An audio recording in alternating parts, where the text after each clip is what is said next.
Урматтуу Алан Кубар YouTube каналыбыздын көрүүчүлөрү жана катталуучулары, амансыздарбы туугандар. Бүгүн 2023 жылдын 11 ноябрга карата ноокаттагы валюта курстары менен сиздерди тааныштырып өтөбүз.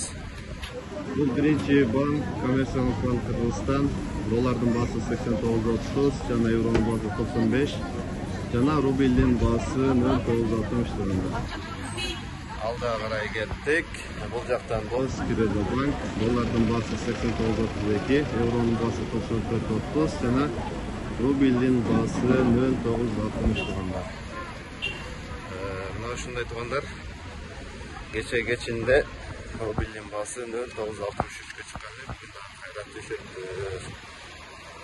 Бул жакта автоматтык жайларда доллардын баасы 89.50, рубльдин баасы болсо 0.955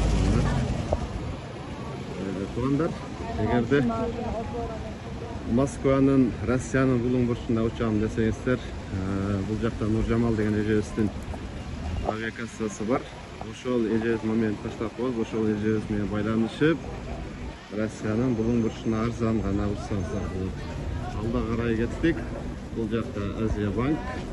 Доллардын баасы 89.30, евронун баасы 95.20, жана рубльдин баасы 0.960 туугандар. Ушундай бүгүн ноокатта погоданы көрдүңүздөр, өтө сонун. Сиздер менен мен Устам Отанбек болдум. Кийинки чыгарыштарга чейин сак саламатта туруңуздар туугандар.